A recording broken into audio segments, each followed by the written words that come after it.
I messed this thing up. I jumped into this thing, didn't know what I was doing, and I'm worthless. Like, look at me. Like, what am I doing? And so what I do, I went, instead of going home, I went to live on the streets out in San Francisco.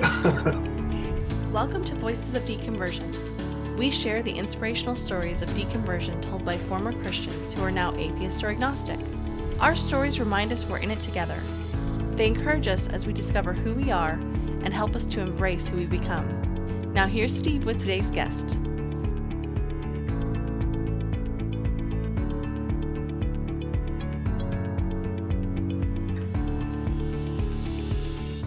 Welcome back, everyone, for episode 49. My guest today has a story that is both heart-wrenching and heartwarming. He was born in Orem, Utah, and you guessed it, he was raised Mormon. He's joined in the interview today by his girlfriend, Nikki, who, if you remember, I interviewed on this podcast for episode 46. Nikki chimes in just a few times, but once near the very end of the podcast at a very, very important point, let me just tell you a little bit about what Gary went through, just the highlights, just to kind of give you an idea of what his story entails. So, he begins his life being raised Mormon, and as a 4-year-old, he dreams about Joseph Smith. I mean, he's just steeped in Mormon culture. His dad was very devout and strict. Eventually, as he grows up, he ends up moving out with a girlfriend. Very quickly knew her for 2 months and very quickly gets married and has a child. Gary ends up homeless at one point. He gets arrested and ends up in jail.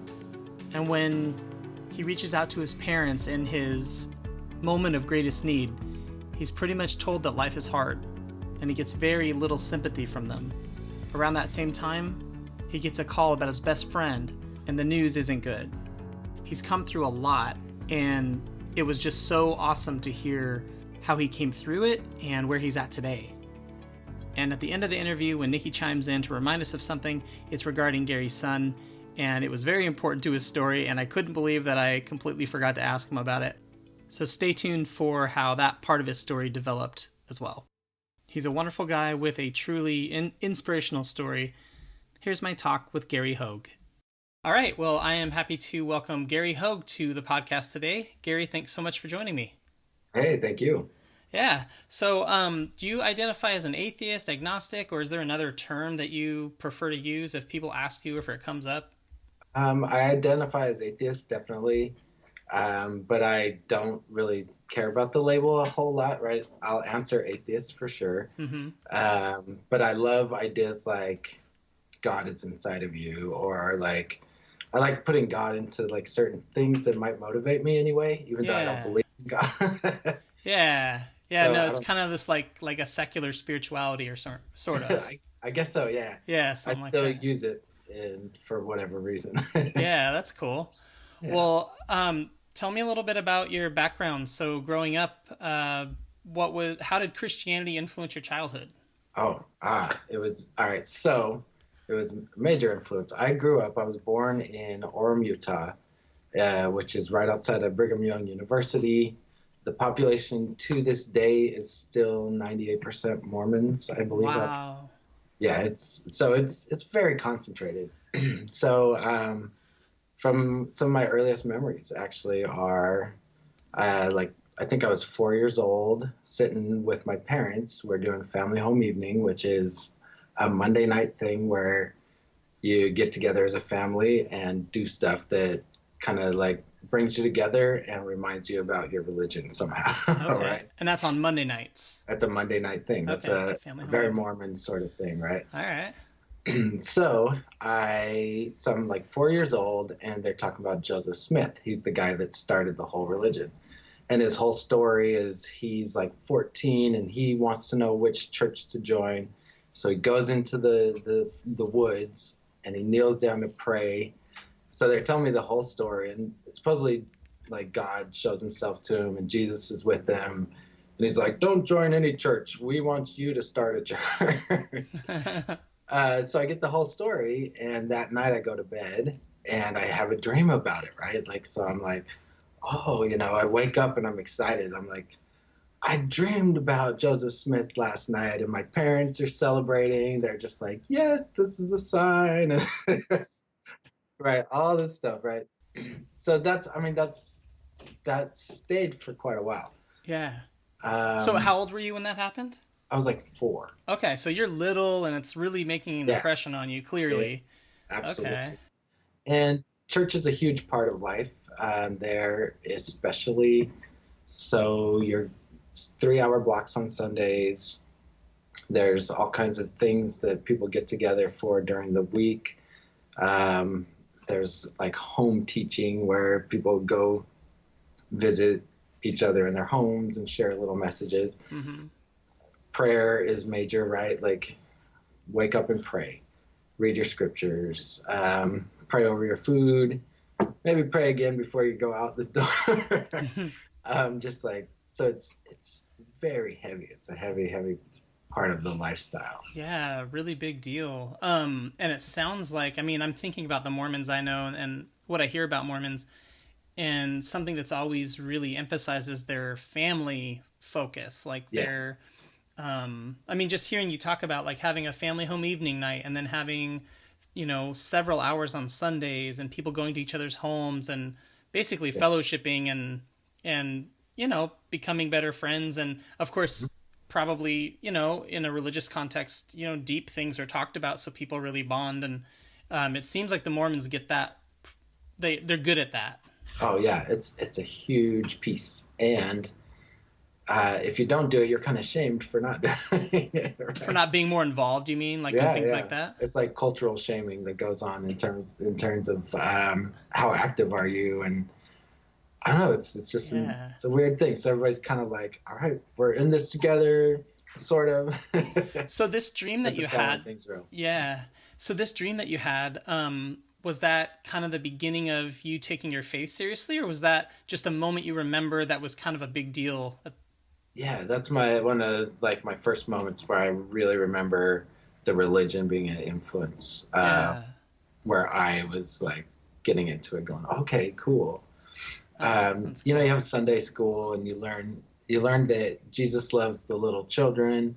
Um, we believed that if Jesus came back to Earth before I had turned 8 years old, right? So 8 was the cutoff number. But I would automatically be just scooped up to heaven with It's him, and it's like a fast pass at Disneyland. You just yeah, boom. it's totally the fast pass. So I was just always hoping, like, oh, I hope Jesus comes before I'm turned 8, because that'd be amazing. That's And I, interesting that they talked about that. Yeah, sorry, I'm cutting you off, but I oh, remember my dad talking about, like, I think it was 12 in our parents' minds or whatever. Yeah, it's like this age of accountability that every church has. like, So you knew about that when you were little then. oh yeah, yeah, yeah. Okay. It's like, Interesting. but I loved it. I was like, oh, Jesus is like, he's gonna be directly to me first, right? Yes, this is so exciting. But 8 is when you get to choose to be baptized, right? So Okay. then, and I mean, you're 8, right? So, Right, like how much are you of really course you're going understanding to about be this? baptized. Exactly. Yeah. But that's the age of accountability. So that's where you go make covenants that you will follow the commandments, and that you believe that Joseph Smith was a true prophet, and you believe in Jesus Christ. Um, So you have to, like yeah, certain attest to things. these truths. Mhm. They have a whole articles of faith in their canon. It's like 13 points. Some of Okay. it is we believe in the speaking of tongues, though, right? Which Mormons take totally different now. But I think in the Oh. beginning they did kind of take it the same as everybody else. Oh, wow, interesting. Yeah, that's a really Yeah, interesting contrast. Yeah. yeah, isn't it? Yeah. So that's the other thing about Mormonism. Like the vocabulary is the same, but the meaning is different with a lot of things. So people don't get like they're like, wow, the Mormons seem to be on the same page. It's but Yeah. it's different too. Yeah, I remember when I was really big, like, God, the words aren't coming to me, but it's like really zealous Christian when I was in high school. I studied Mormonism a lot, And it's just a silly little story, but I would invite Mormon missionaries in and kind of like debate them.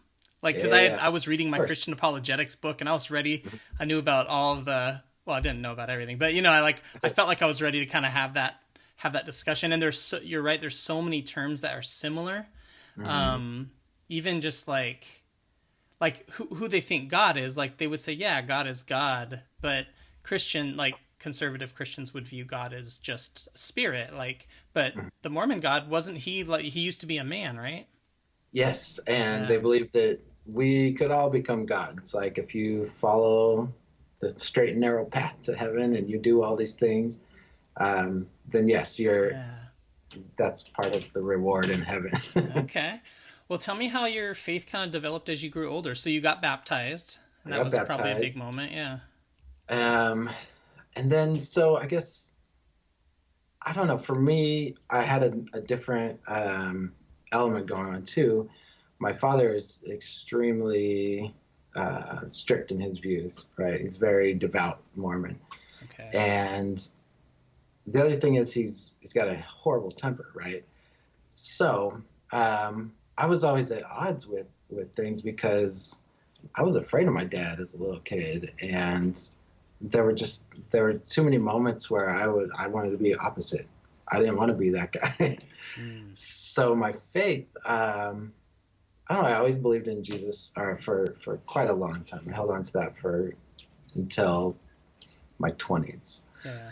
Um, so there was a lot that I held on to, but there was a lot of other parts that were slowly getting pulled away. Mm. And so at 12 years old, we actually moved out of Utah. And so I started Okay. to see the rest of the world. Like I saw a whole other, and we went to Atlanta, Georgia, right? I couldn't even understand the Oh. the things people were saying Oh, that's so funny because because the the accents. accents were so heavy, right? So I'm Yeah. just like, whoa, my mind was blown. And so my faith started to change, still going to church, still all my friends were from the Mormon church. We had to travel farther to get there because there's Mm-hmm. not one in your neighborhood. Yeah. But yeah, like it stayed. And as you get older, you get more responsibility in the church. So, you get the priesthood. All right. I think it's 12 years old. But only the boys, right? Only the boys, yes. In fact, women still to this day no access to the priesthood. Um, but you start getting pulled in, right? So you get like the Aaronic priesthood, which is the junior version. And you can do a few things. You can pass the sacraments and say prayers over the sacrament and stuff. You can collect fast offerings. Right. Yeah, finally, I got So the, you the get some. proper power to collect the money. Right. But so they keep kind of pulling you in. And then so I stayed involved in church as I got older, but we also moved around more. We moved to like Los Angeles. Then we moved to Texas. Like I saw all Wow. these different parts. Unfortunately, we went back to Utah. And so then I got put right back into a really heavy Mormon community again. Mm. And so that's when I don't know, actually, I don't know, I'm starting to jump ahead. Oh, it's okay. I have some questions. Maybe before you jump into that. So what was the moving around? What was there any reason in particular Mhm. that you guys were moving a lot? Honestly, my dad got a job and then got laid off. And then I don't know why, I think he wanted to be close to family. He had a brother in LA. So suddenly he finds a job in LA, and that's where we're moving to. Okay. LA was kind of intense. I was going through eighth grade and ninth grade, and it was the early 90s, and there was Mm. a lot of gang activity, a lot of, just crazy stuff happening around Yeah. us. And I was into it. I got into graffiti. So I started definitely like exploring outside of the religious world quite a bit. Okay. Uh, Yeah, that sounds like it was a very like a formative time. I mean, you said eighth or yeah, ninth grade, right? yeah, Yeah. exactly. Yeah. Eighth and ninth grades. So yeah, there was a huge formative time. Plus, I had cousins that had lived in this area, so now I was like comfortable exploring it and seeing. They were Mormons too, right? Okay. but they were way more open-minded than what my experience had been. Yeah. So we had friends that were doing drugs and stuff, but my cousins and I were like, "Oh no, we're good, man," and we'd be cool, but we'd also hang out and do the other stuff. I got into graffiti. I loved it. Um, so yeah, absolutely, it was changing. Yeah, I was still going to church. There's seminary every morning. You get up and you go an hour before school and you sit through seminary, and Really? At what age do you start doing that? that's high school. Okay. Once you're in high school, Wow. so they keep you going. But they have like dances. Church dances were a big thing. So I could meet new people. I would have fun. For the most part, it was LA, so they played music that was pretty edgy for Mormons, for sure. It was like Interesting. popular music. It was, I don't know, it was fun stuff. Um, so that was cool, right? That part of it definitely kept me in. That part was Yeah. like, all right, there is a nice It's side not so to this. bad, yeah. Enjoy it. Yeah, exactly. Now, you had mentioned earlier that you were at odds, and I didn't quite understand. Were you saying you were at odds with your dad, or were you at odds with the church teachings and you tried to, like, Yes. yeah, I was at odds with my dad. And okay, because he was so wrapped up in the church, the teachings and the lifestyle and every aspect. yeah. Anytime he turned around, it had to balance with his church beliefs, his religious beliefs.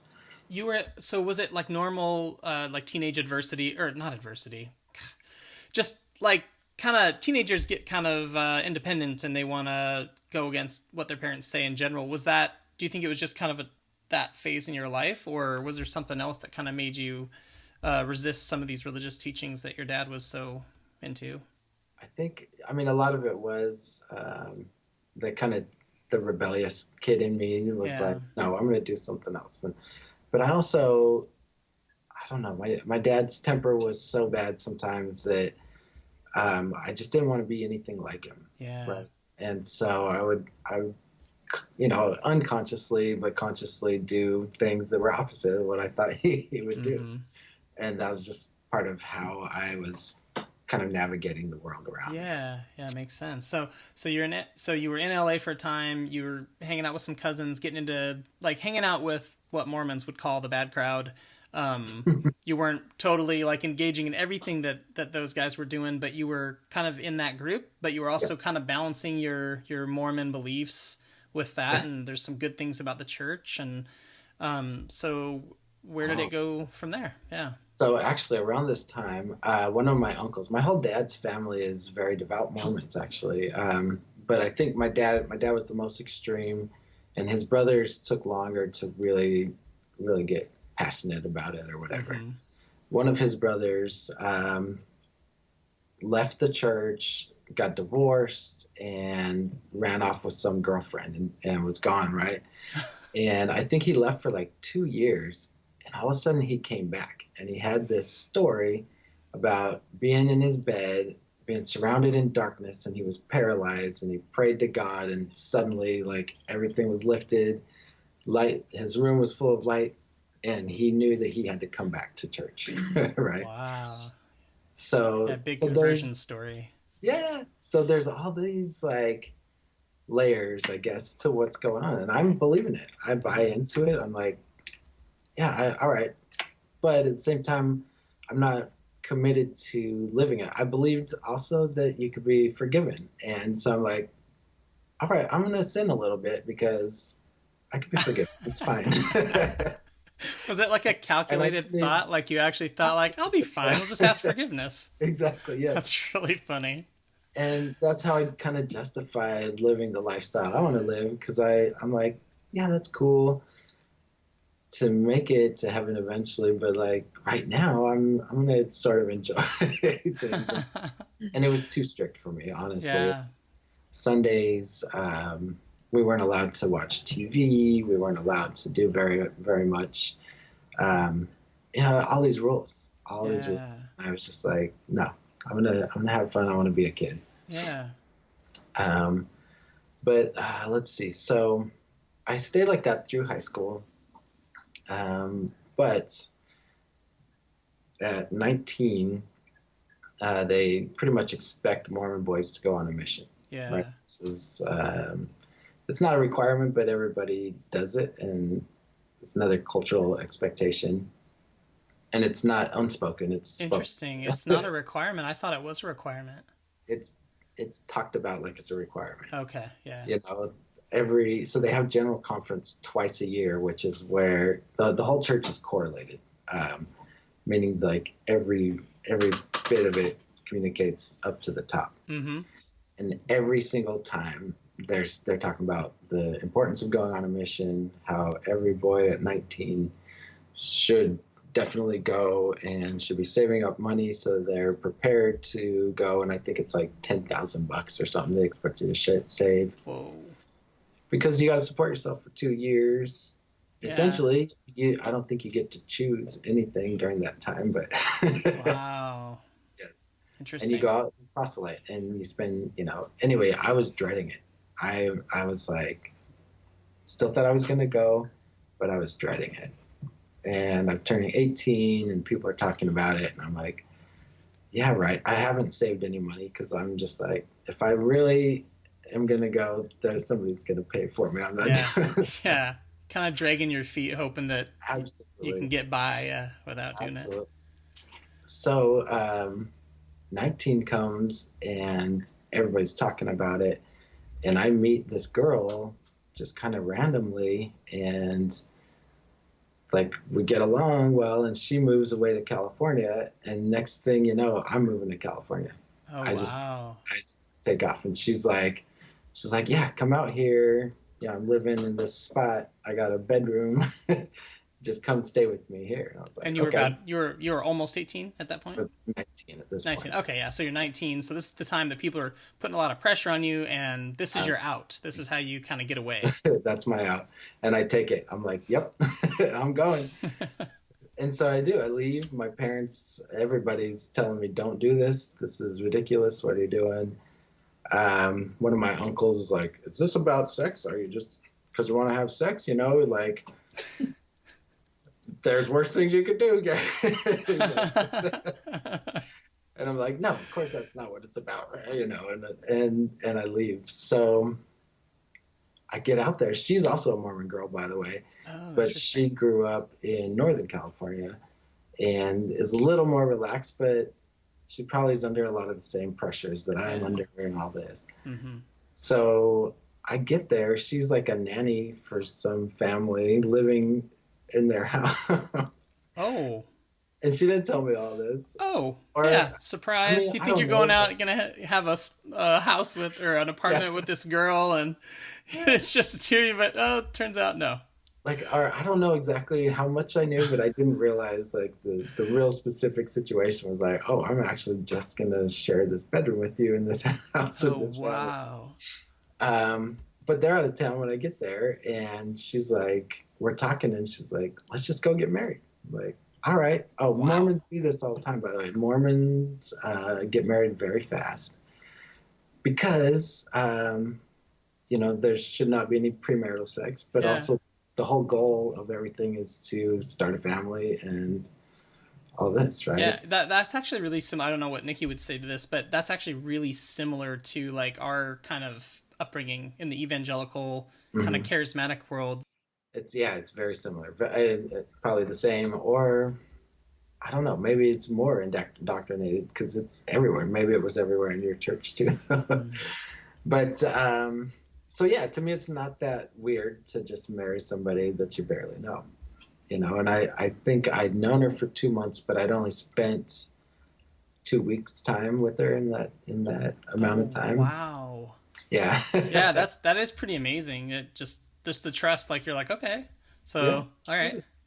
So we took a road trip to San Francisco. We found a Mormon bishop that would marry us in a church. Like we had 2 witnesses that we were able to drag up. One of my friends had actually taken the trip with me out to California, so he was still there. So he was a witness, and then we found some guy, and we just got married. Just like bam. And then it was weird, right? We didn't know each other. It was very awkward. So she actually got pregnant rather quick, we're like these little Mormon kids. We're like, yeah, this is normal. But then the pressure was on, and I think it was just too much. Like, I certainly didn't understand what was happening. I was 19. I just didn't have a very mature perspective on things. I was just like, okay, I'm just going. I'm just trying to figure it out as I go. And she was stressing out about it, and she's 19 also, and suddenly, like, the whole thing breaks. Like, she's like, I want you out of here. Wow. I'm like, oh crap, like, what am I gonna do? By this time though, we had moved in with her family because she was like, okay, I can't do this. I need to be close to home. I need, Yeah. And she came from a family of 10 kids. So, like, okay, I don't know. I think that's comfortable, right? And so here I am, this dude that's like, oh crap, you don't want me around? Like, shoot. And like, you moved all the way out there for her. Yeah absolutely.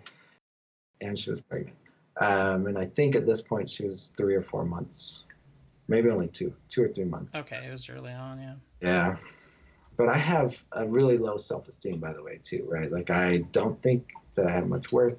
I'm looking at how much guilt and shame I'm going to feel if I go back home, and I'm just like, crap, I messed this thing up. I jumped into this thing, didn't know what I was doing, and I'm worthless. Like, look at me. Like, what am I doing?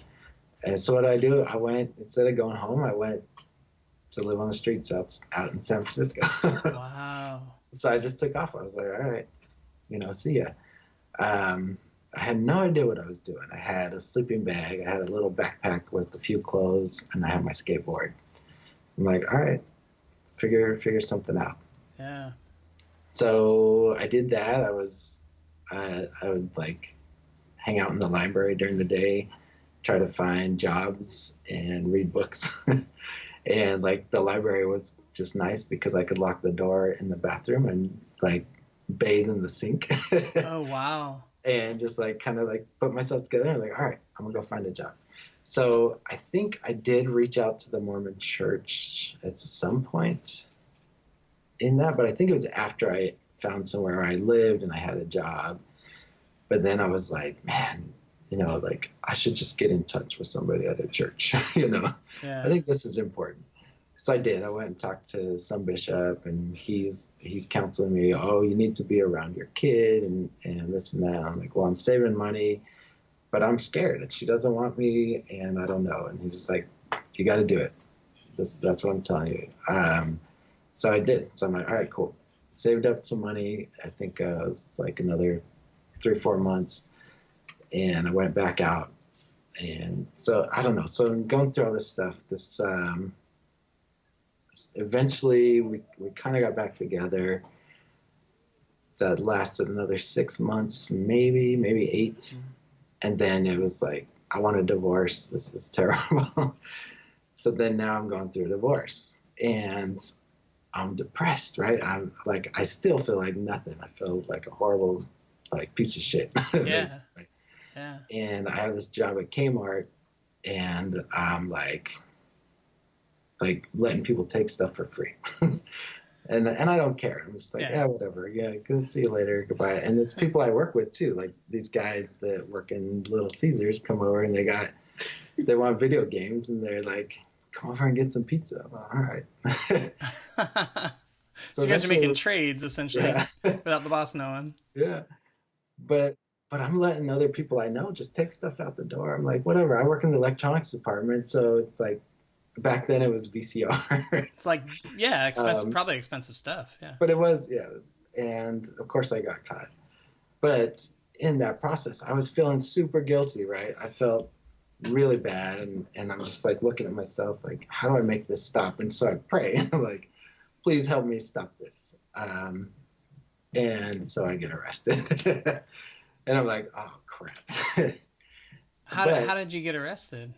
Yeah, that's the fun part. The store, their security guys got some videotape of things, right? Okay. But he doesn't tell me what it is. They pull me in. They call me in early one day, and they pull me into this office. And this dude sits me down. He's like, I know you're stealing stuff. And he gives me this, he grills me. He's like pretty hardcore, and he's got this little folder that's pretty thick. It's like half an inch thick of papers, but he doesn't show me. He's just like, we've got all this stuff recorded. I want you to admit to everything you've taken. Look, we'll make you a deal. You admit, and we'll just have you pay back what you owe us. We won't call the cops. Like, all right, fine. You know, and I felt bad. I felt really bad, and I was like wanting to make things right. Mm-hmm. So, well, no, they don't. I felt so guilty. I admitted to probably 3 times the amount of stuff that I actually let go. Oh, no. And the dude just kept saying, oh, I know it's more than that. And he'd grab his little folder and be like, don't make me go through all this, Garrett. Come on. You said you were going to work with us. And I'm like, I don't know, maybe. So he's guilting you into it. And you're just like, okay, yeah, I did that too. Yeah. So wow. It ended up being a felony offense. Oh, wow. Which was horrible. So I go to jail. Now, here I got a new baby, you know, like my kid was 6 months old or something. Mm-hmm. I had 2 jobs before I got arrested. Now, you know, I don't know what's going to happen. Yeah. And I'm just going down, like I'm sinking. And my parents are not helpful at all. Like, none. Because I was not following their religion, right? Like, yeah. Sorry. No, you're fine, man. Yeah, take your time. I didn't think it would be like no, we never do when this happens, right? Yeah. So, but it was hard. It was very hard. And not only that, so I was able to keep one of the jobs. The other one was the one where I'd, you know, been arrested from. That wasn't happening. Yeah, they're gonna take you back. Yeah. But the job I had that I kept was I was scamming people. Oh no. Yeah. I mean, it was right. It was a horrible job. It was a telemarketing job, and we would call and get information, and then we would sell to them like they had already bought from us before. Oh, wow. So guess what? My conscience is like in the freaking toilet, right? Like, yeah. I feel like a horrible person. Well, I can't do it anymore. I'm not making any money. Plus, I worked at that place with my ex, and I couldn't see her every day. Every day. Crazy. So wow. Our boss was like, well, my dad's got this little office space that I'm going to put you into. Well, it was a dungeon. It was like this little room with no windows. It was in the back of an attic of a building that was empty, like nobody else was using. Oh, wow. So I'm at the lowest point in my life, and like I'm talking to my mom, and she's like, oh, I'm sorry, life's hard. You know, and I was just like, oh, shit. You know, I didn't realize how much they didn't understand. Now I know. Like, I know how wrapped up they are in their religion, that they didn't see. They don't have maybe the ability to kind of like be compassionate in their view. It's like, yeah, it's black and white. You're either doing the right things or the wrong thing. And if you're experiencing problems in your life, it's because you're sinning, you know? Yeah. And so that was it. That was my struggle to deal with. And so it was hard. Yeah, pretty much you made bad life decisions. You need to live with it, kind of thing. Yeah. So I was very low. I was you know, I didn't know how to survive. And I had friends that lived in Utah. They were from Texas, but they had since moved to Utah. And they're like, you got to get out of there. We'll put you up, you know, come stay with us. So they got me out of there, and I started to rebuild myself, right? But it was difficult. I had a felony, so it's hard to find jobs. Yeah. I had to leave my kid behind, which was super difficult. Yeah. Especially knowing that I just didn't think anything of myself, right? Yeah. But I'm doing that. I'm picking myself up. I'm starting to rebuild. But one of the requirements is, if you're going to stay with us, you got to go to church. So I'm like, okay, no problem. You got it. I'm in. I realize, like, like you're doing me a favor. God got me arrested, so this is what I'm supposed to be doing. But I'm in Utah now, and this is like outside of Salt Lake, a little north of Salt Lake. Okay. And the culture is so different. in the church there that I start to realize, oh, this is weird. This is weird. These people are competing with each other about who's better, who's holier, you know. Wow. And it started to give me a really sour taste. Like, so I've been back and forth with a lot of stuff, holding on to my beliefs, but also kind of like loose with it. Now I'm seeing this other side, and I'm going, ooh, I don't know. I don't think I like this, you know. Yeah. So after living about a year with those friends, I move out. I'm on my own, and I'm like done. I'm like, you know what? I'm not doing this church thing anymore. This is it. Oh, but okay. So somewhere around that time, I get a call that. So I did have friends that I made through life, even though I moved around a bunch. In the time we moved back to Utah, I had made one friend who I was like considered my best friend. You know, this guy was the coolest dude. My dad had kicked me out once, and I stayed with him. So it was awesome. Yeah. So I get a call, hey, Gary, you need to come to the hospital.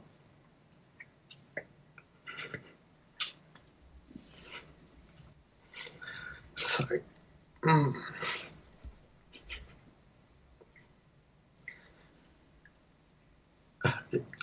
Travis is in the hospital. So I get there, and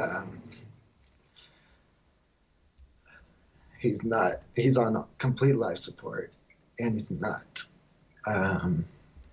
supporting himself. He's pretty much dead. Wow. And it was a skateboarding accident, right?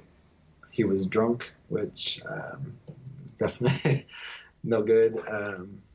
But yeah, like, so. Yeah, you're already going through so much, and then to get that call and have to travel back. How far away was he? So when I moved back, he lived about an hour from where I lived, so I'd gotten to see him one time. All right, so you're about an hour away when you got the phone call. Yeah. Okay. And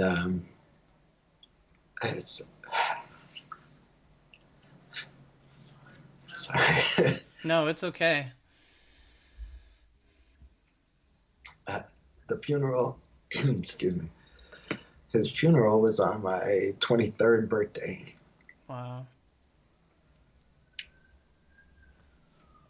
But so I don't know. I kind of spiraled down a little bit from that.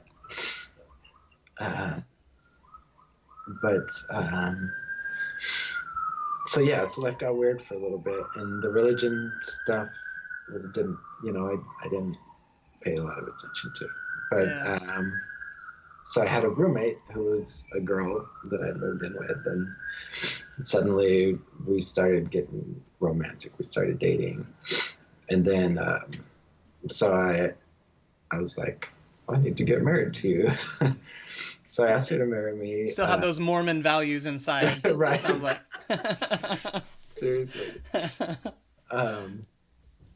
And so she tells me, so we're planning on getting married, but she goes, you know, I'm not Mormon, and I know you were raised Mormon, and you know, I hope you don't want to get married in the temple, because that's not going to happen with me or whatever. And I'm like, all right, I need to really look at this. You know, why am I holding on to it?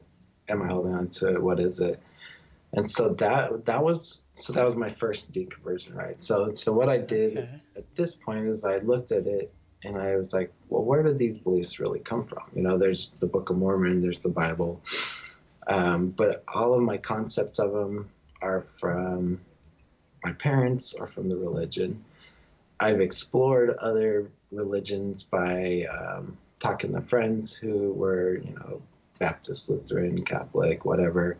Yeah. I've experienced a few of their churches myself because I've gone with them once or twice.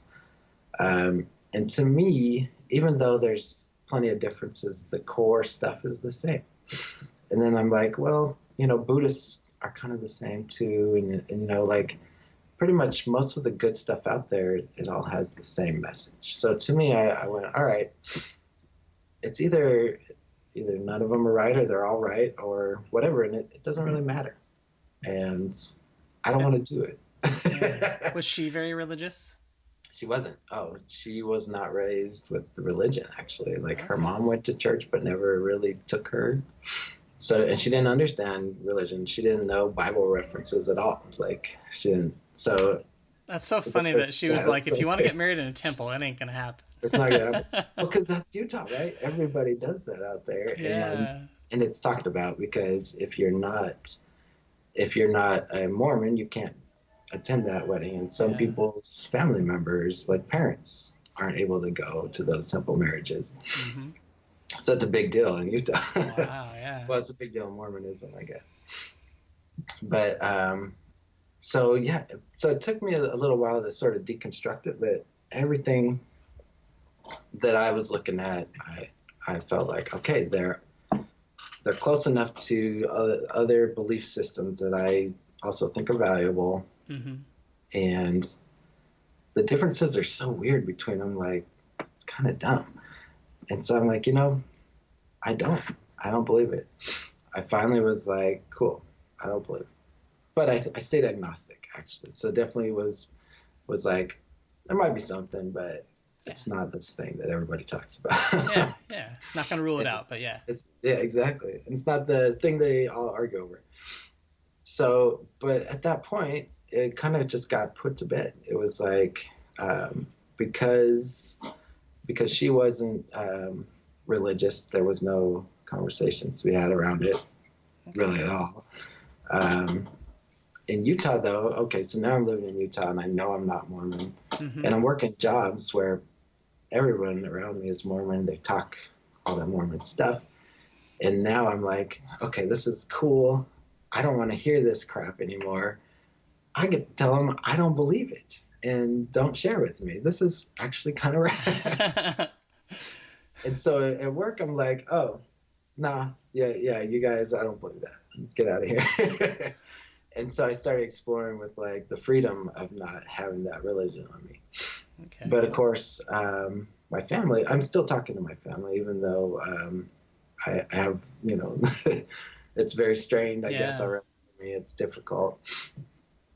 There were other things that happened in the meanwhile. So they've taken advantage of me in other ways too, I guess. Wow. By credit and stuff. My family was very poor. I grew up very poor, and so they have this weird mindset, like they're just like, whatever, you're just our kid almost. So I don't know. Wow. I don't get. But anyway.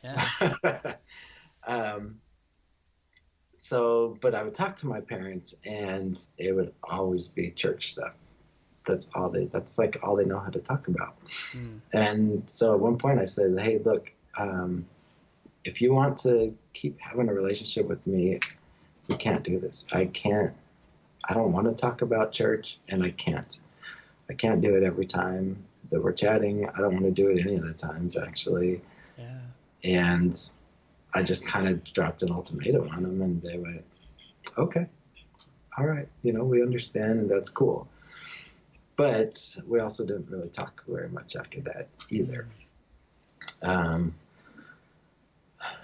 Interesting. Yeah, it's weird. But the religious stuff started creeping back in with them, and I don't know. So it was weird, and I just didn't want to deal with it. I didn't want to talk to them much either. Yeah. At that point, and so I sort of cut them out. Your life was going a different direction. It was definitely going a different direction. So I would ignore phone calls, or I wouldn't return them, or I would wait 2 months before I call back or something. I don't know, just And that pattern stayed for a long time, and the longer it went, the more comfortable I got with it. But then, so I ended up moving to Portland, Oregon to go to art school, and art school is awesome. I'm living my life. I'm starting to feel like I know who I am more. I'm now, in my late 20s, and it's cool. But the marriage that I was in was was awkward, and it was weird, and I don't really know. Eventually, it fell apart though, and so through that, when the marriage was over, it was like I wanted to be as authentic with myself as I could, and I wanted to be, because I just didn't know what I was going to do now, right? So I'm in a better place than the first time because I have been able to rebuild myself. I've been able to start, working a job that pays decent money. I've got an education. And so I'm in a better place in life, and I don't need to worry about, can I lean on my parents for help or something like that anymore. Like I've pushed that away. I'm like, cool, this is over. That's cool. So my goal, I guess, with like being a single guy again was to just be open. Like I'm just trying to be as open with myself as I can. I want to be honest, and I want to be vulnerable when I meet people, And I did not expect. I'm not going to try to meet somebody either. Like I don't care about a long-term relationship right now. That's like crazy. Yeah. But so then I go out and I meet somebody who, like, the first conversation, we're talking about church stuff, and like we click, and this is Nikki now. And so all of a sudden, I'm free also to start talking about church things again. And I didn't realize that I'd pushed it aside for so long, that like this was something I still wanted to deal with, and I still needed to really look at. Wow, interesting. Yeah, so you were needing those conversations. Yeah, absolutely. So as we're dating, I'm going, oh, this is really fun. And I'll be at work, and I work on a computer all day. And so I can put videos on YouTube and just listen to stuff. And for some reason, I just started looking at Bible stuff. It was some weird video about the historicity of the Bible. I'm like, oh yeah, this is interesting. I'm curious about that. Yeah. So I watched that, and then I learned what apologists are. I never heard the word apologist. And I see these atheists debating Christians, and I'm going, oh, this is insane. This is super cool. And so I got really wrapped up in that, and I think that's like probably around the time that we found your podcast. Oh, wow, that's cool. And then all of a sudden one day I'm like, I wonder if there's like a Mormon apologist thing or something, right? Oh. And so I go looking for that, and suddenly it's like this whole community I was completely unaware of all these ex-Mormons and like all this stuff, because the Mormon, like the religion started in the 1800s. There's like, you can look at this stuff, you can really examine it, and you can go, wow, look at this belief system, and this is what was said, and here's what little proof there is. So there's so much information that I never once looked at. So now I'm in my second deconversion where I'm actually giving it like the time to understand the nuts and bolts that I didn't understand. And the best part about it currently is this whole new community of people that I can talk to and relate with immediately. That's really that I didn't know they were there. What are some of the names of those groups? So there's this podcast called Mormon Stories. I've found some really good ones. I love this one. It's No Man Knows Her Story, HERSTORY. And that's like these two girls that are ex-Mormons. And oh, that's that's a clever name. Oh, it's fantastic. I think cool. There's a book called No Man Knows My History that's about the first wife of Joseph Smith. So there's a lot of wow. Even more clever than I knew. Yeah, that's awesome. There's Radio Free Mormon. I don't know. Oh, Celestial Sex, yes. That's hilarious. Celestial Sex is awesome. So they're two guys that are like trying to normalize talking about sex. Oh, cool. Yeah. There's a lot of that out there lately. And I think especially when you're talking about like ex-religious people, because we all had such hang-ups with it growing up. Yeah. Oh, it's big. And it's great because they're like, look at all the, I'll tell you my sex talk, and now we're going back a little bit. But this is, I think I was 14, right? And my dad comes upstairs into my bedroom, which I shared with two brothers, but I'm sure it was just me. And he's like, sits me down. He's like, we need to have the talk, son. And he's like, do you know, sometimes down there, it kind of grows, it kind of change, he's like tiptoeing around how to say it. And I'm like, so confused. I'm like, yeah, sure. Well, what I used to have the problem where I wake up and it would be like that, and so I would just pray until it went away. Wow. And he's like, okay, do you understand what I mean? I'm like, Oh my God. okay, yeah, okay. I'm glad we had this talk, son. And That then was he walked away. That was it. that was it. That was it. Did you kind of think like my dad's crazy when he left, or? I didn't know anything, and Yeah, it's just I was like, very okay. naive, right? Like, sexually, I was very nervous and afraid. Like I did end up having sex before I got married, but I was so nervous. And then like being married and then suddenly it's okay, like that was so weird. Like, Weird, right? Yeah, because it's this horrible, strange. evil thing, and then poof, one day you're like, oh, it's totally fine, and it's a good thing now. Yeah. Yeah, yeah, magical.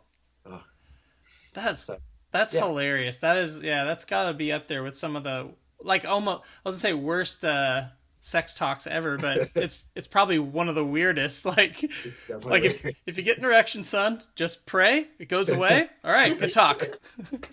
And there you go. yeah. Yeah, that's really funny. Um, So, where were we in the story? We were talking about you kind of. Oh yeah. You kind of brought us up to the current time. So yeah, you've discovered all these awesome like podcasts and YouTube videos and resources, and that seems like it's been really helpful for you to kind of process cool. everything. Yeah, there's even some ex-Mormon like Facebook communities that are really active, and so they're super fun. You can get in and talk about what's going on. I'm way more aware now of what happens inside that religion than I ever was before. Oh yeah, one of the things I had forgotten about, one of these Facebook groups, I'm in there like talking to somebody. Anyway, I ended up finding one of my cousins that was part of that too. Oh no way! So they Yeah. also deconverted from Mormonism. Yes. No Yeah. way. So like, yeah, I'm connecting with a cousin that I hadn't talked to in years as well. So do you feel nowadays like do you feel much more like comfortable in your own skin and like you know who you are kind of a Yeah. thing? Yes, absolutely. I finally have permission to be myself, right? I'm celebrating my nerdy Mormon background.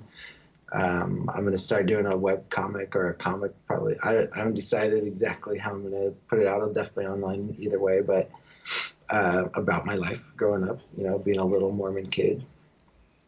That's I cool. love it. What are Yeah, you calling it? Oh, I'm calling it Little Gary. little Gary. Little Gary. My dad's name was Gary as well, so I was always Little Gary. So, okay, so when look back on the most Mormon version of yourself when you were younger, what do you think about that person now? Now that you've come through all of this. Um, I don't know. Sometimes I feel really sad for him. At times, like there were, but the youngest version of me, it was so naive, right? Like it was such a change. Like I'm so glad that we moved out of Utah. So Yeah. I mean, I don't know. It was kind of tender and precious, but so naive and so in such a bubble. Yeah. Well, what's something now that you're not a Mormon anymore? What's something that you've learned or experienced that you don't think you ever would have if you'd stayed Mormon? Oh, there's lots of stuff. Actually, no, the biggest thing is to learn to trust myself, to recognize my intuition, and to know that I can follow it. That's great. I love that answer. That's an answer that I get, or I hear people say that frequently in various interviews, and I just think it's so great because I feel like I felt that too, like that sense of like my whole life was what's God's will, what's God's will, what's God's will, and not being able to find it all the time. And then when I was deconverted, it was scary as hell because I didn't know what to do because I've been told to trust God. But then there's this like kind of empowering, exciting thought of like, wow, I get to figure it out. Mm-hmm. I get to decide what I want from my life now. So Yeah. it's scary sometimes, but it's exciting, and that's a great lesson. Yeah, to trust yourself. It's super exciting, and it feels so free, right? Like I'm not afraid. I don't know. It's so different and so great. Yeah, that's awesome. Well, Yeah.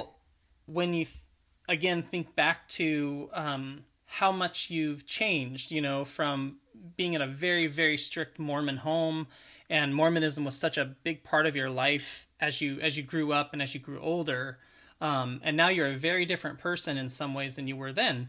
But what's something about yourself, something positive about yourself you can look back and see that carried through all those years? Mm. I think my core self has never really changed, actually. I've always been someone who's observed and watched and tried to learn from everything happening around me, and so I tend to have a lot of compassion for people and try to understand situations. And I definitely got it from those years, and I'll never ever want to let go of that. Like I think that's a good quality. That's I'm happy cool. to have. Yeah. No, that's a great quality. Yeah. So there are people who listen to this podcast who've just recently deconverted, as you know. What encouragement, and let's maybe make this specifically for someone who's ex-Mormon, what encouragement or piece of guidance would you give a recently deconverted ex-Mormon? Sure. First thing is you're not alone.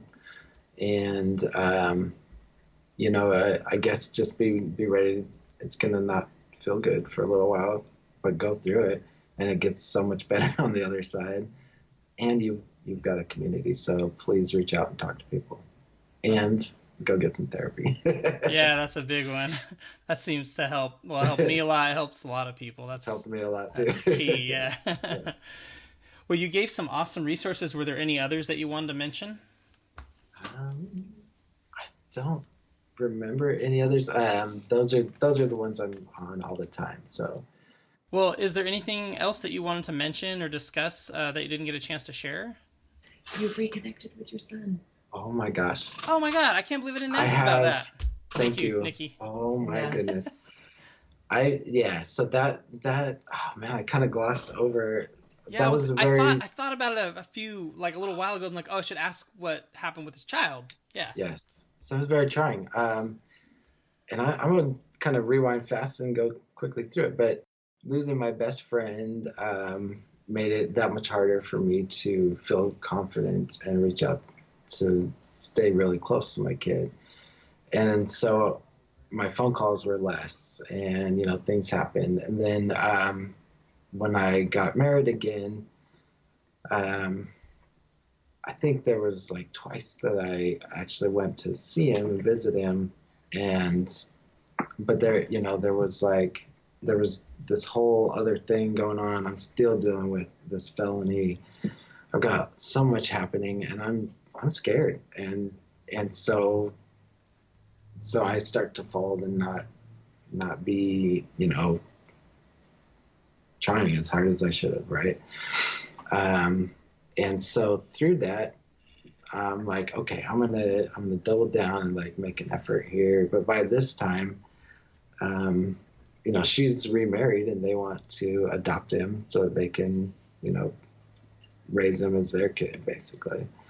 And so I go out to visit, and basically my son was 10 years old, and I tried to have a conversation with him about it. And, he's like, well, yeah, this is what I want to do. And so I'm like, okay, I'm gonna let you do that. After that, it was harder for me to actually stay in contact with them. There would be email accounts that I would stop hearing back from, phone numbers that would not work, or I would not get replies from, just things that would happen. And there, but I would eventually hear back something. And so there were pieces of communication that kept happening. I tried to always send gifts on like Christmas and birthdays. And, so I reached out, but like, it was weird. It was very like these really odd pieces. Yeah, it's like they were trying to keep you away, but they weren't totally keeping you away. Mhm. Yeah. And how far away, like, were they living from where you were at? So I guess you kind of moved around, didn't you? yeah. A So little they bit. were in California, like down from the Bay, Okay. so like whatever Yeah. Santa Cruz area. And I was either in Utah or in Portland. So Okay. I mean, not super far, right? But Yeah. But still, um, not living in the same town or anything. Yeah. no, not at all. So and then things with my ex-wife too were strained, and it was just really hard to balance all that. And so I did what I could while that was going on, but it was definitely not like fully committed. But as he got older, he actually went on a mission. He went on a Mormon mission. Oh wow. And when that happened, he actually started including me in this little photo stream that they would upload to once a week. Huh. And, I'd get emails and I could email him and hear back from him and stuff. And I'm like, okay, this is really cool. Well, over the next, couple years, my parents moved to Portland, and I was actually really frustrated that they wanted to do this. My dad's had horrible health for a really long time, though, and his health was going down. Well, I get divorced. My dad's like on his deathbed, and my dad actually finally passed away. And for me, so I talked to my therapist about all this, but I wasn't crying or anything. I was just like, cool, here we go. And but it's also like opened up doors too, right? So my son's gotten married, and he invited me to his wedding. Oh cool. And I was like, oh, this is incredible. Oh, that's awesome. So I took Nikki with me, and we took a little trip out to Utah where where he's living, right? Oh So wow. this is so bizarre. That Flashback to he's those like, years in Utah. oh, yes. Yeah. Oh, it's so weird. In a town next door to where I grew up, like it was, it was awesome. Oh no way. So it's like really close. Yeah. Yeah, it's super close. But Wow. so this thing with my dad passing away actually is opening all these new doors, and I'm reconnecting with my son, yes, and I'm reconnecting with my siblings, and I'm reconnecting with my mom. Why do you think it's that your dad's death has reopened all those doors? It might just be psychological inside of me, but there was something about him that was definitely holding me back, like holding me down somehow. And I don't know.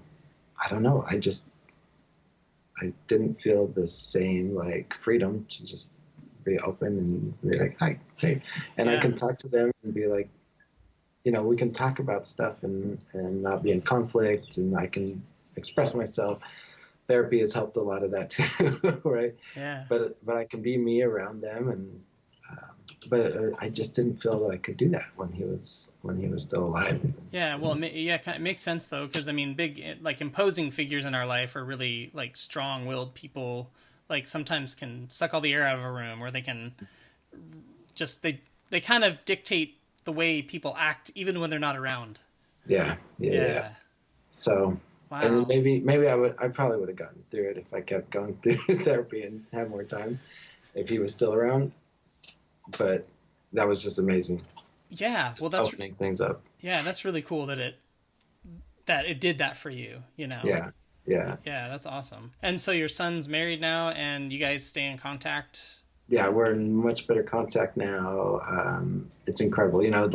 Like things are repairing on this level. So I've been repairing myself since I was about 20 years old, and now I'm a good 42 years old, and it's starting to actually come back together. Isn't that funny? Like you get older, and it's like you feel like you're just figuring yourself out. Like I'll be 39 in a couple of days actually. so I'm right around that age, and it's weird to me how I'm like 40-ish, and I'm like thinking to myself, like, I'm just figuring out life. Like, I'm just trying to figure out what's about. Like, oh, dang, that took a long time. Yeah. It's kind of rough. And I don't know about your religious upbringing, but Mormonism definitely keeps you kind of, I don't know, unaware, right? It's like a stunted growth. Yeah. You don't arrested development. Yes. That's a good phrase. Mm-hmm. Yeah, it arrests your development. It totally holds you back and keeps you from learning lots of things that are really important when you're growing up. Absolutely. Like my sex talk was, right. was not a sex talk. And not very helpful either. Like, I'm sure your dad didn't pray for it to go away all the time.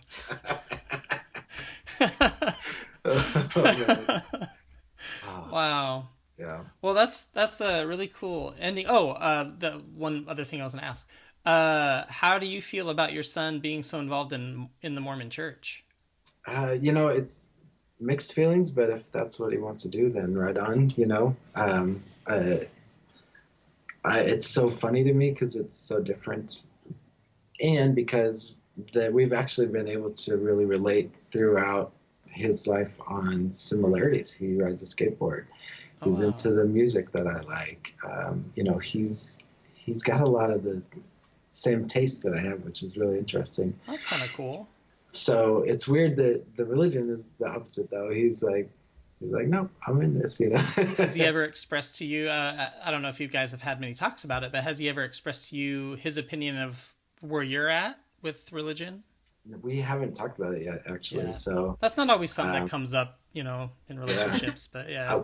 I'm going to share this podcast with him, though, in case he wants to hear it. So if he does, then then great, But it's kind of cool too, because he can hear some of the really important parts of your life story if he didn't already know them or hear more about them.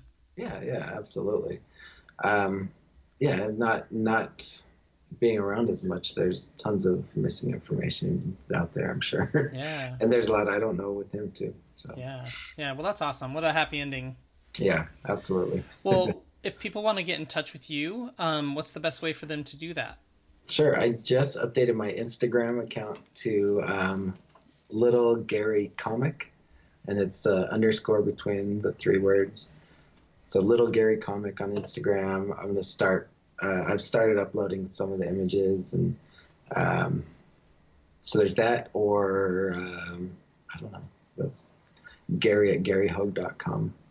Awesome. Well, Gary, it's been what an amazing story. Like, I was writing down some of the things you went through from just a very strict upbringing, which is difficult in and of itself, but then having to go through the felony piece of it, the homelessness, your parents essentially acting like kind of abandoning you to some degree at that time in your very difficult time in your life.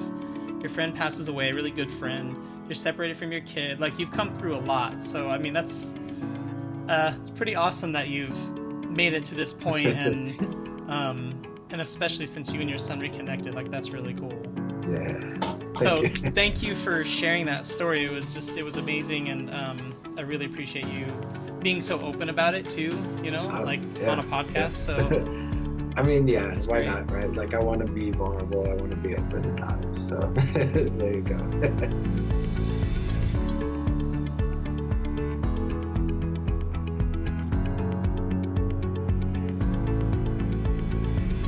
Thanks for listening to Voices of Deconversion. Be sure to join us next time by subscribing to the podcast. If you'd like to learn more, check out our newsletter at bodpodcast.com.